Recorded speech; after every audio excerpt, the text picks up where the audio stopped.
make it easy for the hiring manager as well. The more you know about the job, which you get from that intake meeting often, the better candidates that you can present. And the more contracting you do in that intake meeting, things like, so I need to have 5 years of this kind of experience. Using statements like, so if I found somebody with 4 years of that experience, does that mean you do not want to see that person? Don't conduct your analysis in isolation because data is so incredibly powerful. Not defending just the tribe, but defending the organization. Those creative people that you really want to keep empowered, keep excited, keep motivated, keep thinking. A good experience pays dividends down the line. Stereotypes tend to break down in proximity. Welcome to We're Only Human, a podcast about human resources, business, technology, and the workplace. My name is Ben Eubanks, your host, and I'm so glad you're here. Hey everyone, welcome to We're Only Human. I'm so glad you're here with us. Looking forward to a fun conversation with Paul Norman. So Paul and I had a chance to meet a couple of years ago, face-to-face, like pre-COVID days, and he and I have stayed in touch. He's a TA leader, great experiences, lots of insight, and has had some pretty wild rides in his career. And so I'm so excited to have him here with us talking about TA strategy, some big picture ideas on what it takes to be successful. Trying to lump in all the stuff here, Paul, to make you give you a laundry list of stuff to cover. But before I do the rest of that, welcome. Glad to have you. Thanks, Ben. I'm excited to be here. I appreciate the opportunity to chat with you and your listeners. For sure. Absolutely. Before we get to some of the fun stuff, TA and all the good things that entails, would you take a minute and tell the audience more about who you are and what you do, please? Yeah, I've had the opportunity to lead corporate TA teams most of my career in industries like financial services, technology, hospitality, and healthcare, both publicly and private equity funded environments. I've had small teams and then teams up to 300, my last company, 300 recruiters plus. Last fall, I transitioned full-time into a talent acquisition focused consulting firm called Riviera Advisors. Jeremy Eskenazi started that firm about 25 years ago. He's been a mentor of mine and a lot of his philosophies that I learned many years ago when I was new into TA really framed my career. So it's really cool to have the opportunity to work with Jeremy Riviera and that organization. We've got 8 consultants.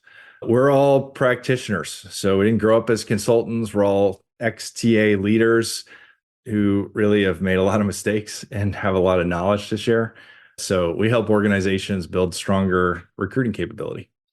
I tell everybody the things that I do right is because I did them wrong the first time. So it sounds like y'all are all willing to claim that as well. 100%. Yeah. So this was not a question I planned to ask you, but I'm always curious when someone's had this long and amazing career in recruiting, what in the world convinced you to do that in the first place? Of all the things that you could have been, why did you get into the recruiting field? Yeah, I think every person that I've met in recruiting, there's 2 in my entire career who said, I wanted to be a recruiter, right? So we all have the fall-in story. And in my fall-in story, I went to school. I have a biology degree from the University of Michigan. So I was going to be a scientist. Makes for great recruiting, apparently. Exactly. And in my senior year, I went to Mexico for the summer. So Yucatan, Mexico, August, not the best time to go, right? I was collecting fish. And so I was standing on Isla Mujeres on a muck-filled hole, collecting fish covered in mosquitoes and thinking, I don't think I want to do this when I'm 45, 50 years old. And so then I had the crisis because I was a senior and I thought, what I'll do, I'll sell pharmaceuticals. No problem. I have a biology degree. So I interviewed for some of those jobs with a headhunting firm. And the headhunting firm said, hey, why don't you be a headhunter? And so I fell into recruiting by becoming a headhunter in the biotech pharma industry my first couple of years. That's really, I'm imagining young Paul standing there covered in mosquitoes, like just being stung and bit. And you're like, this is not gonna, no, I don't think it's fine. It's fine when you're 20, but thinking forward, I'm like, this is not going to be good when I'm 45, 50 years old. Oh, goodness gracious. And then there are probably some days when you were working as a recruiter or a TA executive where you're like, I just want to go back and pick up some dead fish whatever, pick up some fish and get stung by mosquitoes. And it'd be easier than what I'm facing right now. Okay, fine. Thank you for indulging that. I was curious. One of the things that I alluded to, and you hinted at like the size of some of the teams you've led, things like that. You've had some pretty incredible experiences working at companies where hiring was the lever for business growth. If we don't hire, we cannot hit these objectives we have as an organization. Yeah. I'd love for you to talk about that a little bit. What does it take for that kind of environment to be successful in that sort of environment where you're just dependent on the company's growth? Yeah, I think my opinion is that hiring and being able to recruit people is always critical to business growth, right? You can't grow unless you can recruit and hire well. And so even when the business is contracting, right, there's always hiring. And I was in the financial services industry when there was a lot of contraction, there was a lot of M&A activity. And so there was a lot of making the business smaller, right? Closing sites. But that always led to site migrations, right? So you may be shrinking here, but then you're growing here. And so there's always recruiting activity. And the key thing that I found in my experiences and in the companies that we've worked with in the consulting space is you have to be connected and aligned to the business. Part of this is moving TA from a transactional order taking kind of organization to a business partner and a key business enabler. And this looks different at every company based on culture, TA's credibility, the current investment, where you start at. But I'll give you a couple examples of what I mean by that. Site migrations, right? This is a common thing that happens in recruiting. And some recruiting organizations get caught with here's what we're doing.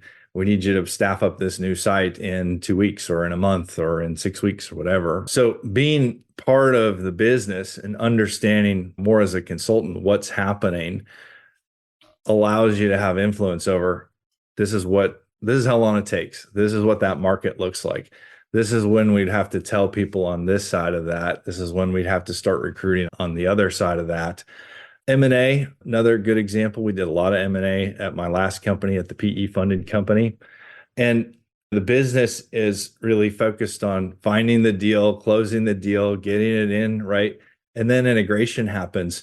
And in businesses like the healthcare business I was in, where it's so people centric, you cannot grow that business unless you have nurses or caregivers or people to take care of the people, right, that the business is serving. The key thing was we had to make a seamless transition, right? As we migrated these companies or integrated these companies in, they still had to recruit. What website were they going to use? When are we going to move the technology over to our ATS and our CRM? What brand are we going to use? And there's a lot of passions typically, right, around employment brand and company names and things like this. How many people will we need to do that work? So M&A is another good example. I'll give you one more. Internal promotions were a really big topic at one of the companies I was at. And the reason was we did a lot of work to study people that moved into these general manager jobs, let's say, in a hospitality company, performed better than people we hired externally into those jobs. They got to productivity faster, right? It seems to make sense on the surface.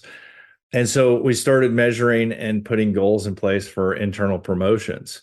And we translated that into recruiting goals down to even the hourly employees that we were hiring into that business. And that was, we were looking for people that had the propensity or the potential to move up in their career fast.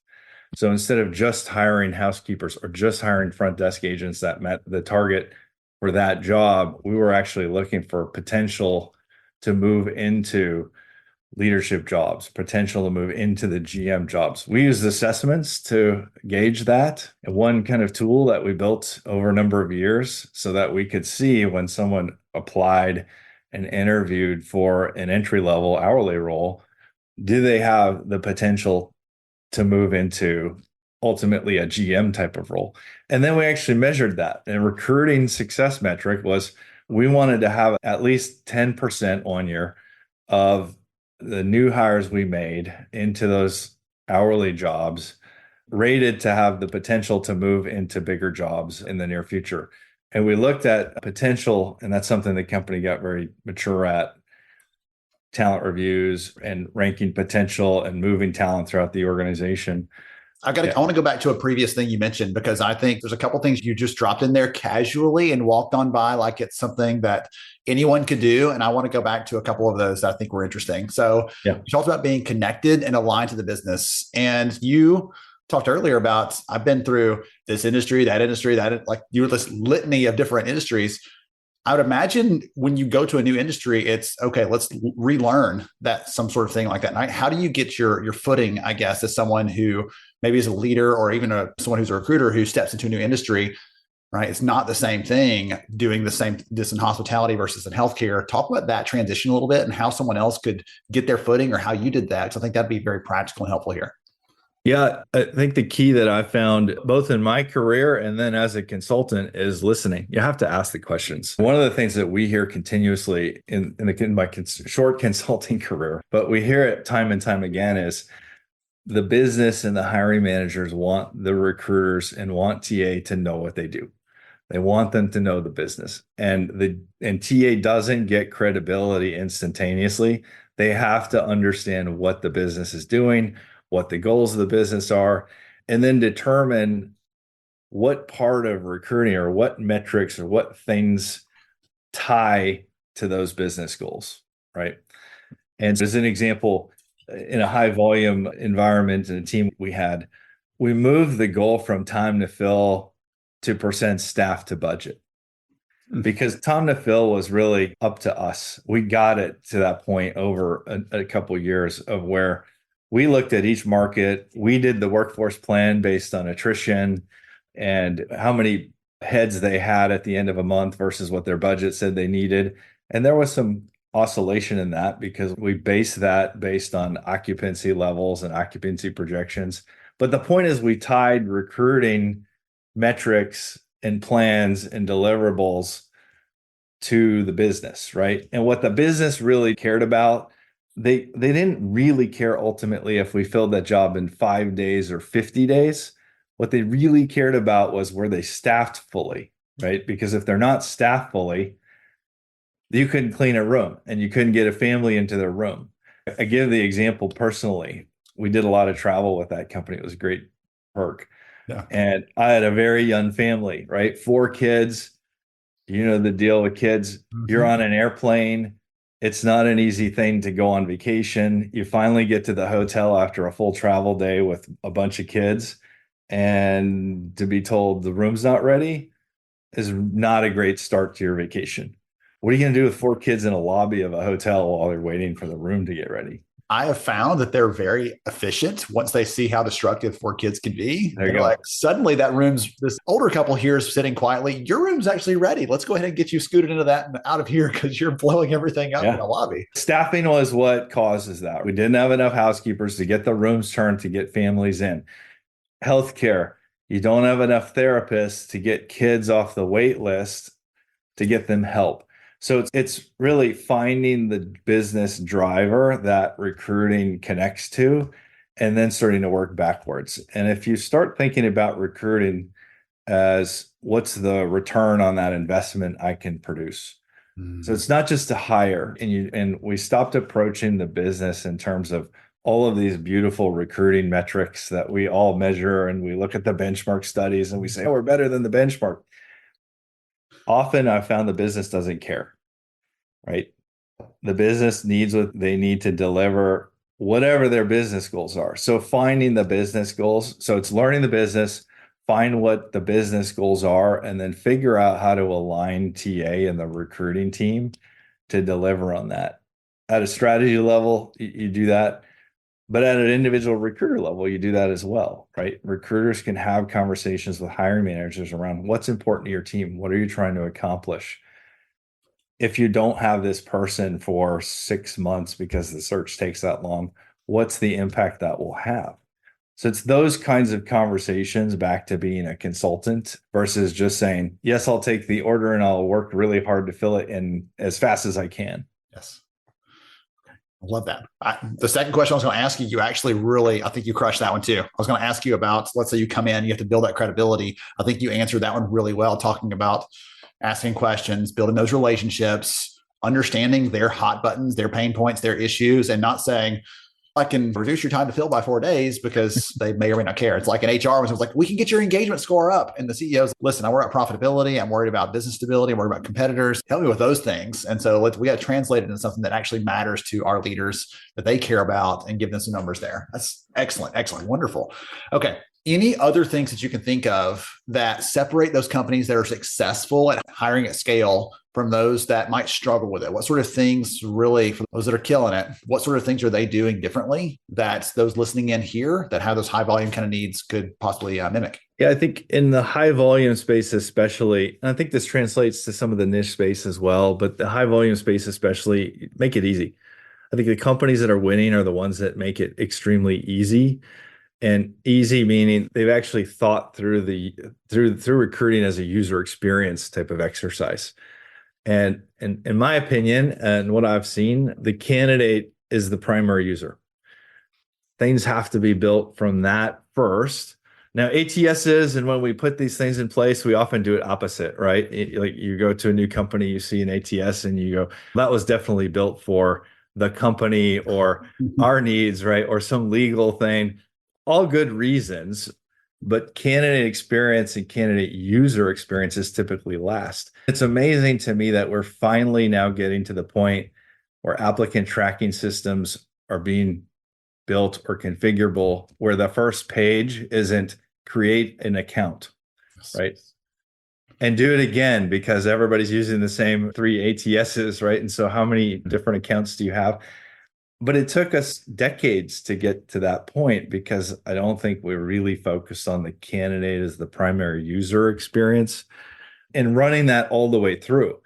When I was recruiting for call centers, and now we're advising in these high volume shops, where are the candidates going to park if they actually have to come in for an interview day?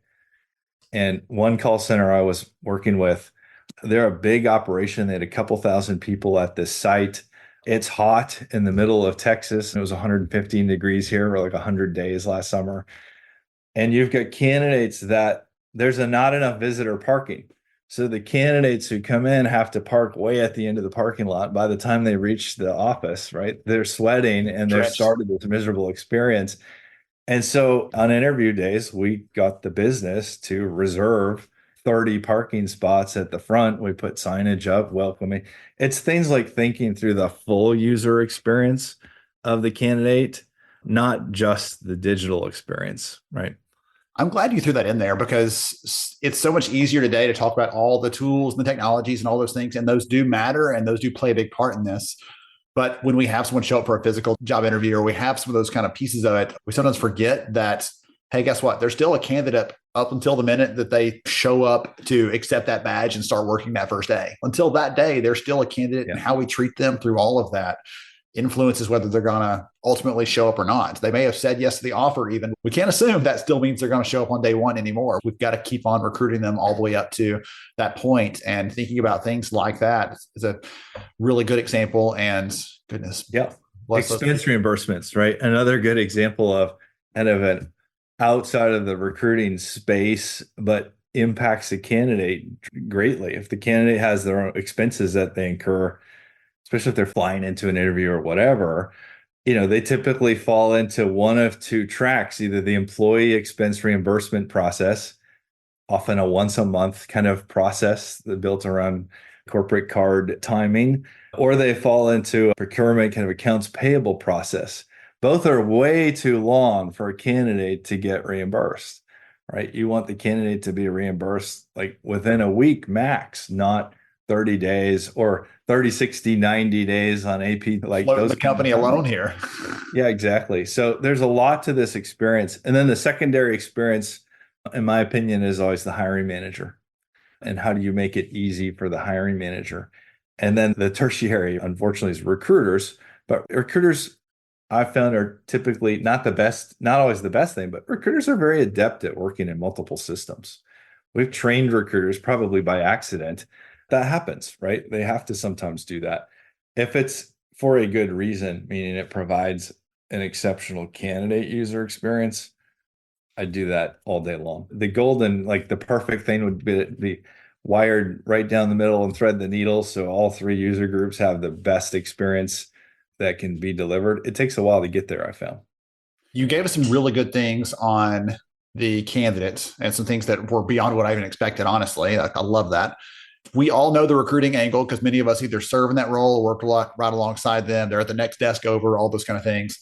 The hiring manager piece is one, though, that I haven't really delved into much here in the past. And I was curious, do you have any suggestions, any tips? Like, hey, here's one of the things we did to get them on the same page with the recruiting team, or here's an idea to help them be more effective at selection, or whatever it is. I don't know. If you have anything in your back pocket that you have seen be effective at helping your hiring managers level up, because some of the headaches we have come because there's this mismatch and disconnect, or they're expecting something that it's impossible to deliver all of those things and get them to accept $1 a year in pay. I'm sorry, we're going to have to find some other way around this. What sort of suggestions might you have on that front? Yeah, what we find is that it starts with this contracting, consulting, kind of consultative mindset, right? Where you have good recruiting organizations have an intake meeting. And the intake meeting is a lot about setting the right expectations. I'm going to do this, right? I need you to do this. This is what you can expect from me. This is what I expect from you. Here's the SLAs that we're going to put in place for our partnership, right, on hiring this role. So I think it starts with that. And there are ways to make it easy for the hiring manager as well. The more you know about the job, which you get from that intake meeting often, the better candidates that you can present. And the more contracting you do in that intake meeting, things like, so I need to have 5 years of this kind of experience.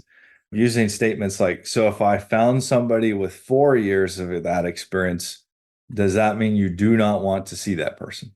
Maybe not. I'd like to see them. Yeah, so you start to quantify that range. Yeah, and that makes it easier for the hiring manager because they're seeing less people. You're gaining credibility with them. You're sending people that hit the mark because you've helped define the mark versus just, I've sent you the job description, just use that. So that's a key piece, is this contracting up front. And then I think on the other side is, once you establish SLAs, building accountability. This is more on the strategy piece for TA leaders, but if you can build accountability that's automated so that the bad news comes from the machine or the report instead of the recruiter. And so we've done a lot of automation in my past of reporting that showed how many candidates are in play or in a hiring manager's hands, how long they've been there. And it really has taken the heat off of that recruiter having to go to the manager and say, hey, you've got 5 people that have been in your hands because if it's just in an automated report that happens weekly, and it's always happened weekly, it's transparent, it's there. The bad guy is the report instead of you transfer, right? And you increase that accountability. That's been really helpful. But again, you have to be aligned to the business, right? You have to have the initial relationships. You have to gain the credibility and contract around those things to have the SLAs in place. And then you let the reporting manage a piece of this. I've never stopped to think about the intake meeting like you were talking about a second ago. Usually it's just tell me about the role, what sort of skills are important, what's requirements. We get those things and we just write it all down, we put it out there on a rack. But some of the things you were talking about there, as simple as, tell me, I want to be sure on this. If I bring you a candidate that's slightly below that required threshold, here's a number. And just making that more clear to them, because then it's really easy. As a very basic sales tactic, if they tell you yes, later on, they're going to be consistent with that. They're going to say, oh yeah, I did tell you that was okay. Okay. This candidate doesn't have something else, but you at least were doing what I asked you to do. And being a little bit more of a interactive dialogue versus a question, answer. Okay, great. That could have just been a text message thread back and forth and be done. But we're actually having a little bit more of a conversation around this. You're calling it contracting. I love that sort of approach there. That really gives the recruiter some more confidence to stand on, that they know exactly what they're looking for and they have a range, versus I've got to throw the dart. If it doesn't hit this exact target, I'm going to be a complete failure and they're going to say no to everybody. And like that creates a weird dynamic in the relationship. So I think that's really insightful there. So for those out there that are trying to hire today, you've already given us some good ideas, some suggestions on thinking about these different personas in the process. You talked about some of the other things it takes to be successful. Anything else that you're like, this is one of the top of mind things that I think is important, especially today when you're hiring, you've got to keep this in mind or you're going to really struggle? Yeah, on a strategy side, one of the things that is really common is an undefined process. And that's really difficult to do things like establish SLAs and build a contracting consulting type of relationship. So nailing down a recruiting process, and that doesn't mean it has to be firm, and there's nothing that can change from a local or regional perspective. But doing the work to actually set the guardrails around what is our process and what are the things that we're going to say, absolutely not. You can't color outside that line. We're going to do this. That's a key thing. And it's interesting how hard that is. The companies I've been in and the companies I see in the consulting space, we spend a lot of time on the process. And look, everybody's special and everybody's unique, and every hiring manager has the kind of terminal uniqueness of, but my role is different, right? And my department is different. And there's a lot of truth to some of that, but there's also a lot of value in getting a clear, consistent baseline process. We're always going to do this. Recruiters are always going to do screens before we send over. We're not going to just send over every single person who applied. That enables, as a recruiter, it really gives you freedom to say no, because you're going to have the support because this has been agreed upon in the organization, or it gives you a path to have an exception. But an exception mean an exception, not an exception mean the exception is the rule, right? Every single person is an exception. We see a lot of cultures of optionality in many companies where that's just the culture. I have the option to participate or not. And mature TA organizations and mature recruiters have enough confidence to say, that's fine. If you don't want to participate as a partner, then you can do it yourself. Best of luck. Let me know how it goes. Yeah. And that's bold. I have been in organizations and I've seen organizations where that has been where we've gone, where we've said, you know what, you can manage your own recruiting. And that's actually better for the business because maybe they are that unique and maybe they have a different way of handling it, or maybe they're just not culturally or organizationally ready to come over to a more centralized process. That's okay.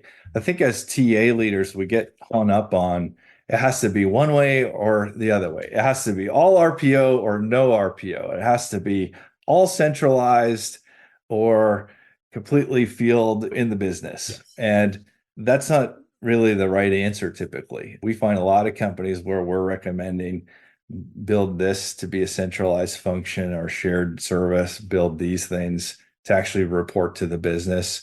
It depends on the culture. It depends on where the company is. It depends on what's important to that organization. Tied to the best way for them to get their business goals accomplished.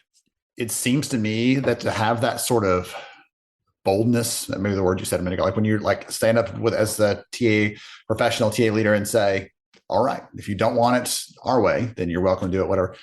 That can only come from a place of strength. It's because we're hitting our goals. It's because we're doing the things right over here. It's because we've got some backing, because we've got proven performance. You can't show up on day one and say, oh, well, do it. And you can do what you want to, then fine. Like you've already shown up saying, listen, we've done this for all these other dozens of hiring leaders across the entire organization. Great results. Look at this track record. Now, if you want to do something different, that's okay. But you're saying no to that. So you can say yes to this other thing. Does that make sense? It does. But I think the key is back to listening. Yeah. So I think mature TA leaders, mature recruiters listen, and then think back to my role as a TA leader isn't to have the best TA metrics, right? So I can go to a conference and brag about it. My goal as a TA leader is to help the business accomplish what they need to get accomplished as a business. And if the best way to do that is to outsource this function or this piece of the function, or let the business do these things, or centralize this or not centralize that, if that's the best way to get that accomplished, and that's really hard, that comes after many years, right? Mm-hmm. And many battle scars of not doing it that way. So this is probably one of those lessons learned by pain. But there are companies and cultures and organizations where centralized TA isn't the right answer. It just doesn't work in that culture. There are companies where an employee referral program would be the best thing for us to recommend to them. And then there are companies where an employee referral program would never work because culturally they just wouldn't buy into it, or they don't need it, or so on. I think the key is back to listening. So I don't know that you have to have a position of strength. I do think you have to have a position of, let me actually listen, and then have enough guts to say, this is what I think the right way to accomplish our goal together is as a business. And that I found gives you more credibility than if you're fighting to be right all the time. Love that. I'm thinking about all of the lists of here's the skills that matter for TA leaders, everything else. You're like, all these things are very functional and focused on the domain specifically. You're like, listen, if we listen first, if we're actually using our ears and we're picking up on the cues the business is giving us, that's going to be the best thing we can do, more so than any other using this specific tool or having this specific strategy or this thing we're sharing from a stage somewhere. Like, great case study, but it all comes back to success, comes back to listening well, and then deciding what you can and can't support there. Excellent. Man. All of those are important, right? You have to have the tools in your tool bag. Yeah. To be able to bring the strategy and say, okay, we're going to employ this and this. You have to process is a big piece of it, but then technology layers in. There's a lot of us, myself included, because this TA Tech is amazing. I love HR Tech is my favorite conference because I get to see all the new toys. And I think most of us as TA leaders and even recruiters go, wow, that's cool. Let's plug that in and it'll solve everything. Versus going, what do we need to solve? And then finding the tool to solve that. So there are other pieces of this. So you have to have competence in the skill and the expertise in recruiting, and then understand what the technologies can do and how you can leverage those into your process or tweak your process to take advantage of technologies that are emerging.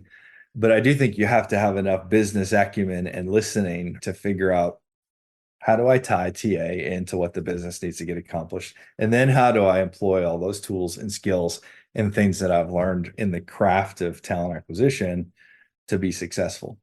Probably shouldn't drop your microphone because that would not be good for it, but that would be the mic drop moment right there to wrap us up. I love that. And I appreciate you for giving us all these great ideas. I asked you to be practical and you knocked it out of the park there on that one, Paul. So if someone wants to follow you, wants to connect with you, is LinkedIn the best way? Yeah, LinkedIn's a great way, or just give me a call, 407-484-8059. Oh, wow. There we go. I think it's the first phone number that's been dropped on the podcast ever. So there's a new one for everybody out there. I'll make sure you get your link into your LinkedIn connection into the LinkedIn profile link into the show notes so people can reach out, connect with you there. Seriously, appreciate you for joining me, for spending some time with us here, for giving us some ideas of what's possible when we're doing these things the right way. And it gives me a lot of confidence in you and the team there as you're supporting up companies that are doing this kind of thing. So thank you again for joining us. Yeah, thanks for having me. It was a lot of fun. Absolutely. To everybody else out there, hope you got some good notes, some good ideas on how to scale up your function, how to support the business, how to align and partner, how to, most of all, listen for the right cues so you can be as effective of a TA partner as possible. We'll catch you again next time on We're Only Human. Thank you so much for joining me on the show today. I'm honored to have you as a listener. If you enjoyed this episode, please take 10 seconds to rate it at iTunes, Stitcher, or wherever you listen to your podcast. Also, if you know a friend that could benefit from today's conversation, please pass it their way. After all, a rising tide lifts all ships. To see show notes, sponsor information, and our full show archives, visit onlyhumanshow.com.